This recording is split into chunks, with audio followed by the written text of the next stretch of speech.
Buenas noches, almas perdidas. Apaguen sus luces, acomódense y prepárense, porque lo que están a punto de escuchar no son simples relatos inventados para asustar niños.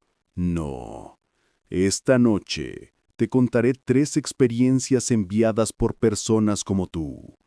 Testimonios que llegaron hasta este canal con un solo objetivo: advertirnos de que lo que creemos imposible está mucho más cerca de lo que imaginamos. Recuerda, este es tu refugio en la oscuridad. Si alguna vez has vivido algo inexplicable, si has sentido una presencia en tu cuarto, o si escuchaste voces que nadie más escuchó, puedes enviarme tu historia.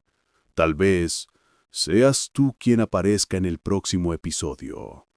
Pero te advierto, no todas las almas soportan escuchar hasta el final. Y hoy tengo para ustedes 3 relatos tan perturbadores que incluso los más valientes me han escrito diciendo que no lograron dormir después de escucharlos. Así que, almas perdidas, acompáñenme en este viaje. La primera historia la envió un guardia de seguridad que trabajaba en un hospital, clausurado hace más de 15 años. Según su relato, aquel edificio estaba condenado al olvido. Los pasillos húmedos, el olor a moho, las paredes con pintura descascarada y ventanas rotas por donde el viento se colaba como un lamento. Su trabajo era sencillo: caminar cada hora por los corredores vacíos y asegurarse de que nadie, absolutamente nadie, entrara en aquel lugar olvidado por el tiempo. Pero una noche, cerca de las 3 de la madrugada, algo rompió la rutina. El guardia, acostumbrado al silencio sepulcral, escuchó un sonido imposible: el bip, bip, bip de un monitor cardíaco. Se quedó inmóvil, helado. Ese hospital llevaba más de una década sin electricidad. No había manera de que un aparato funcionara allí dentro.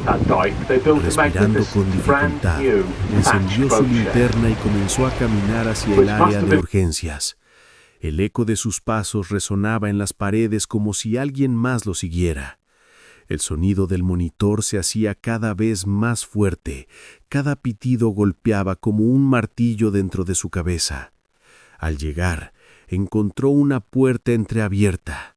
Detrás, un cuarto que parecía intacto, detenido en el tiempo. La cama metálica en el centro estaba ocupada por un cuerpo cubierto con sábanas amarillentas. El guardia juró que esa tela se movía, como si alguien respirara debajo. El pitido continuaba, lento y constante, como el corazón de alguien que aún vivía. Temblando. La segunda historia fue enviada por una suscriptora de México.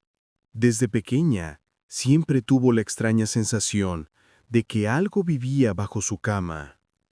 No importaba cuántas veces su madre revisara con una linterna y le dijera que no había nada. Ella sabía que en la oscuridad había ojos que la observaban.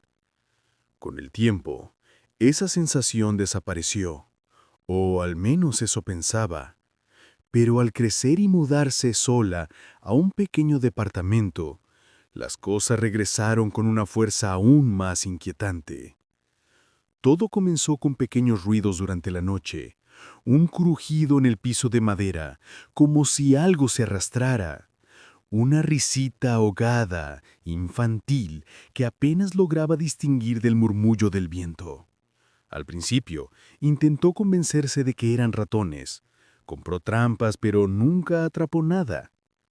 Una madrugada, cerca de las 3 de la mañana, la risa fue tan clara que la despertó de golpe. No era una risa alegre, era una risa hueca, vacía, que parecía burlarse de ella. Tomó su celular y decidió grabar. Con la mano temblando, iluminó el espacio bajo la cama. Lo que captó la hizo soltar el teléfono. Allí estaba, un niño pálido, con la piel grisácea y los ojos completamente negros.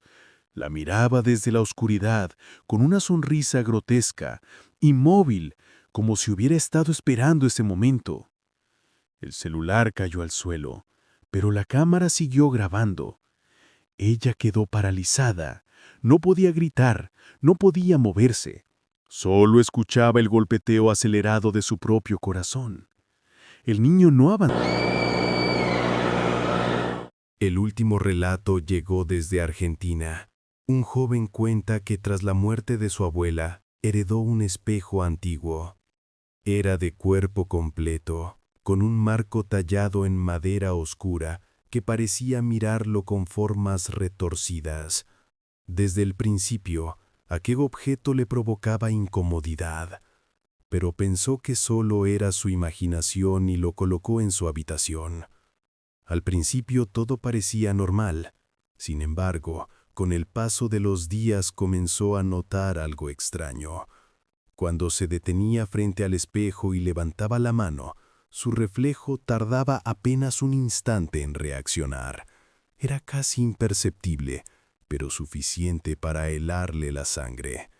Algunas noches, al pasar de reojo, sentía que su reflejo lo seguía, incluso cuando ya había volteado la vista. Una madrugada, después de llegar cansado del trabajo, decidió probar algo. Se paró frente al espejo y comenzó a mover los brazos rápidamente, sonriendo como un juego infantil. Durante unos segundos todo estuvo normal, pero de pronto el reflejo se quedó quieto, sonriendo con una expresión demasiado amplia, grotesca, mientras él ya estaba serio.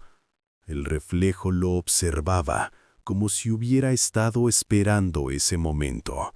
Desde esa noche el miedo se apoderó de él. Cubría el espejo con una sábana durante el día, pero por las madrugadas siempre encontraba la tela en el suelo, como si algo no quisiera ser ocultado. El punto de quiebre ocurrió a las 3 de la mañana. Se levantó medio dormido para ir al baño. Al pasar frente al espejo, lo miró de reojo y se congeló. En el reflejo no estaba él caminando hacia la puerta. En el reflejo él seguía acostado en la cama, con los ojos cerrados, durmiendo. Y junto a esa versión dormida de sí mismo, en el espejo apareció otra figura.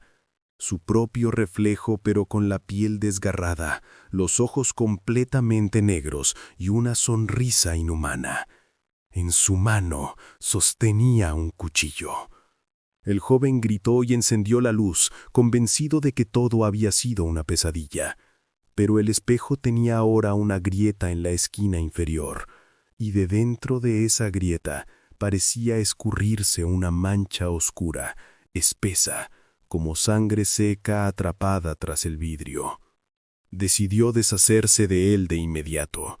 Lo bajó por las escaleras, lo arrojó en un basurero lejos de casa.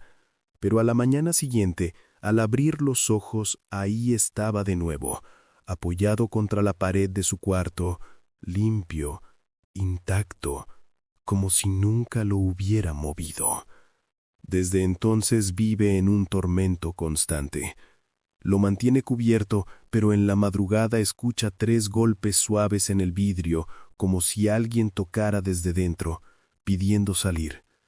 A veces, incluso con la sábana puesta, jura ver el contorno de un rostro pegado al cristal, respirando, aguardando el momento en que se atreva a mirarlo de frente otra vez. Él lo dice con absoluta seguridad. Ese espejo no refleja, roba, y algún día, cuando se descuide, su reflejo tomará su lugar.